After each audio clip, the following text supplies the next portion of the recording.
Waalaikumsalam. Silakan masuk.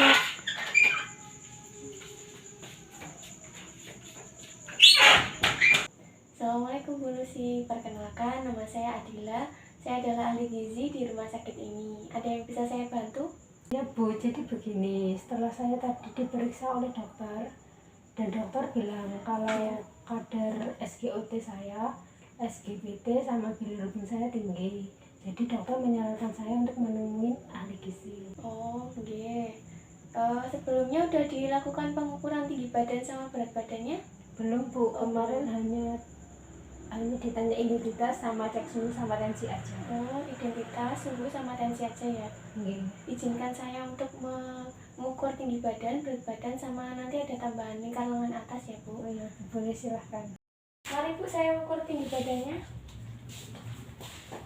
Untuk ukurnya bisa dilonggarkan dulu.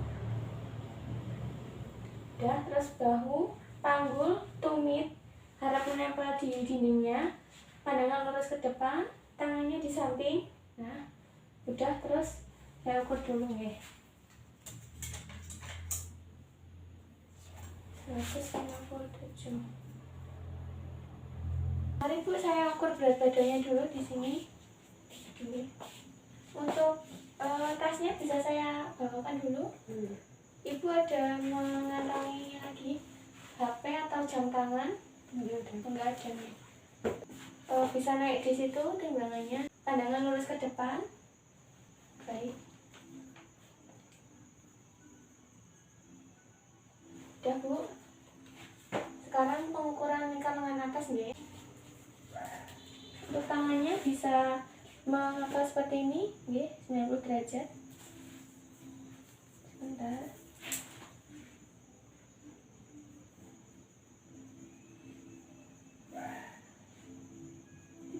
Dua, tangannya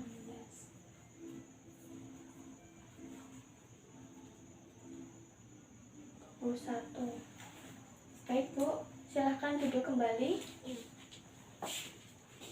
Jadi ini Bu, berdasarkan pengukuran antropometri didapatkan tinggi badan Ibu 157 cm, berat badan Ibu 53 kg sama lingkar lengan atas 89,4. Itu normal atau gimana ya Bu? Oh, kalau ini berdasarkan persen lingkar lengan atas Ibu itu kan 89,4, termasuk status gizinya kurang. Kalau rentang normalnya itu 90% sampai 119%. Jadi untuk menormalkan status gizinya ini, Ibu tetap mengkonsumsi energi dan protein. Boleh saya lihat hasil rekam medisnya dulu? Oh iya. Boleh. Kita lihat dulu. Sebelumnya ada keluhan apa Bu yang sekarang dirasakan? Kemarin tuh rasanya mual-mual ya Bu. Lemas, mual-mual. Saya kemarin hanya makan pisang setengah buah aja. Karena merasa mual itu saya jadi nggak selera makan apapun. Oh iya, mual itu wajar Bu kalau hamil gini. Soalnya kadar hormon estrogen sama progesteronnya itu meningkat. Jadi Ibu merasa mual dan nafsu makan Ibu jadi menurun. Oh iya, jadi benar ya Bu, berarti normal ya? Normal. Sekarang saya mau tanya dulu tentang pola konsumsi makan Ibu selama 24 jam terakhir. Kira-kira ini kan jam 7 ya Bu. Nah, Ibu makan terakhir kemarin jam 7 itu makan apa? Kemarin jam 7 itu saya makan nasi kotak. Isinya semur ayam, tahu kuning, acar sama acar. Tapi saya makannya cuma sedikit aja Bu. Nasinya cuma setengah porsi. Makan tahu kuningnya setengah sendok sama acarnya, tapi saya habiskan. Oh iya, nasinya setengah porsi ya Bu, setengah porsi nasi kotak itu ya?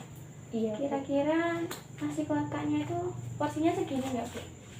Iya Bu, segitu kira-kira. Oh iya, segini. Berarti separohnya ini ya? Iya. Oh iya. Terus ada lagi Bu minumnya mungkin pagi itu? Air putih aja sih kemarin. Oh, air putih aja ya. Terus kalau makan siangnya Bu? Kemarin makan nasi sama lele goreng, telur ada tempe sama sayur bayam. Nasinya itu saya makannya cuma setengah centang itu ya Bu.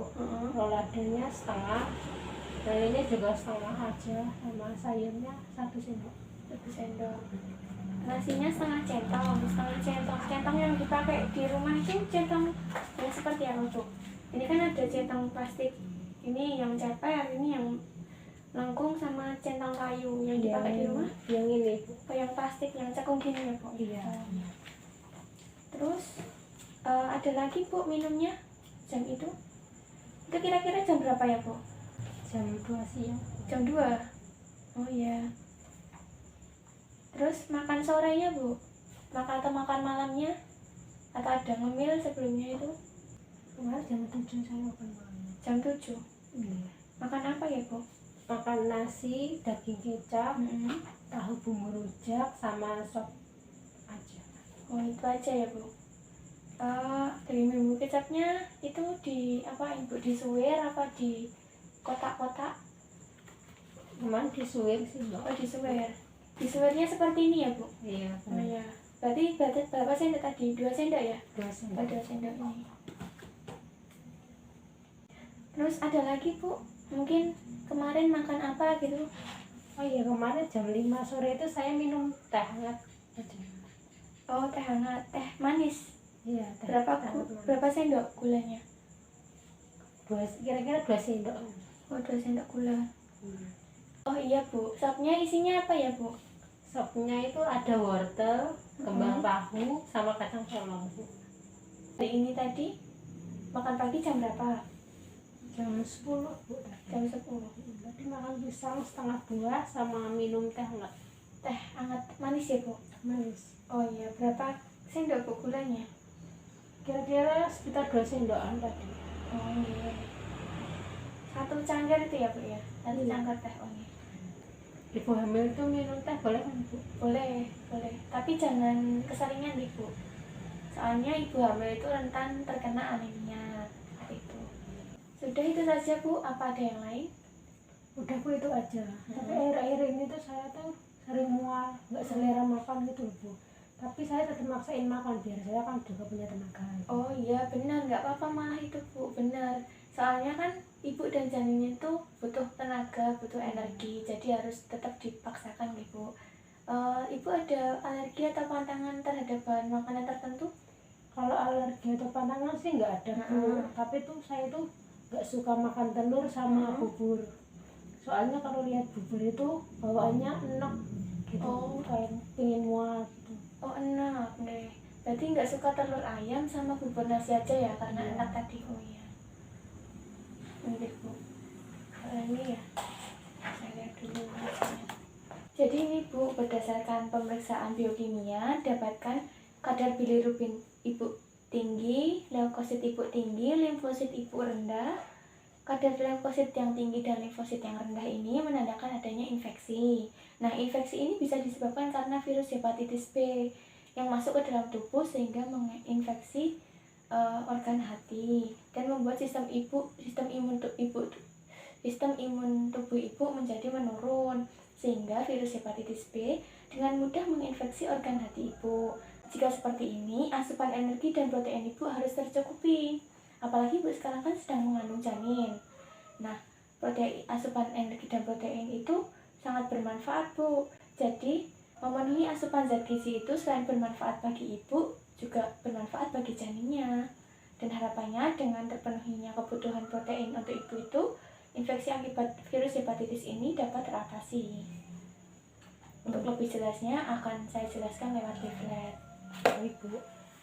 Nah, ini bisa dilihat apa itu hepatitis B.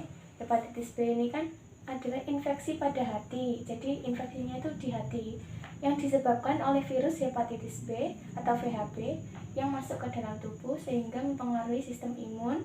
Gejalanya hepatitis B itu ada mudah lelah, urin keruh, mual muntah, nafsu makan menurun, berat badan menurun, sama demam.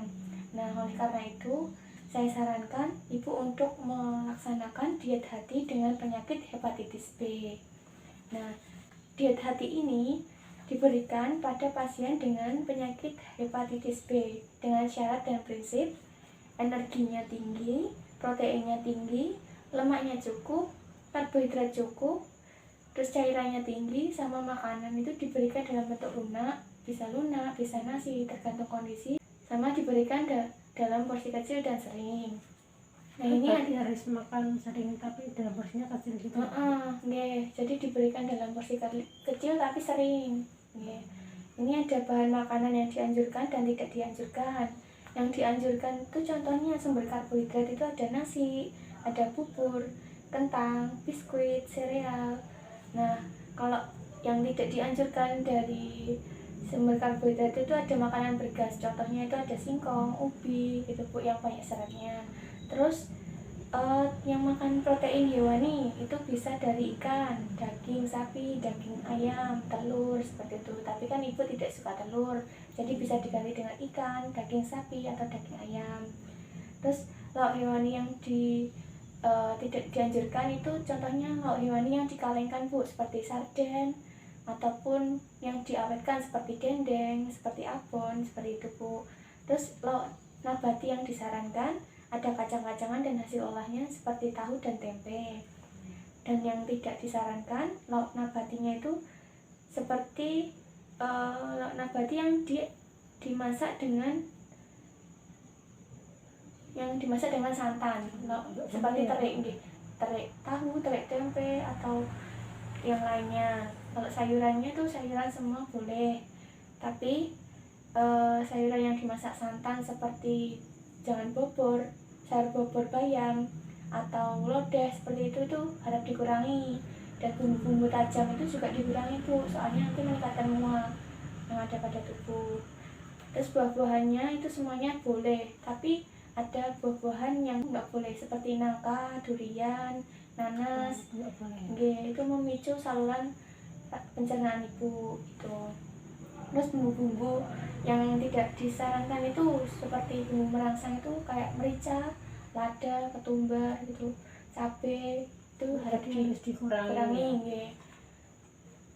Terus kopi, teh kental, kalau teh biasa aja gitu nggak apa-apa Bu, kalau teh kental itu harus dikurangi. Terus ini ada contoh menu sehari yang bisa ibu terapkan di rumah. Makan paginya ada nasinya itu bisa 2 centong. Terus semur daging sapi 50 gram itu paling 1 potong sedang. Nugget ayam kukus juga 50 gram 1 potong sedang. Lada tempe itu bisa 1 buah itu Bu, ladanya dikukus itu loh Bu. Terus cas sayur ada kembang kol sama wortel. Terus selingan paginya ada bolu kukus 1 buah. Makan siangnya ada nasinya 2 centong juga. Pepes lelenya 50 gram itu paling 1 ekor. Terus tahu bumbu tomat, tempe bacem itu juga 1 potong aja. Sayur bening ada isinya, ada bayam, gambas sama wortel. Buahnya ada melon. Makan malamnya ada nasi 2 centong, nasi ayam, rica ayam filet itu 50 gram juga, tahu dan tempe teri. Terus sama sayur sop seperti isinya jagung manis dan wortel. Leafletnya bisa dibawa, nanti bisa dibaca dan diterapkan. Saya harap ibu bisa menjalankan diet ini supaya tidak terjadi komplikasi pada ibu gitu. Nah, hepatitis B ini soalnya bisa menyebabkan sirosis hati Bu. Nah, yang lebih fatalnya lagi bisa menyebabkan kematian. Ibu bisa menerapkan diet hati ini dan meminum obat-obatan yang sudah diberikan oleh dokter. Terima kasih banyak atas penjelasannya ya Bu. Sama-sama.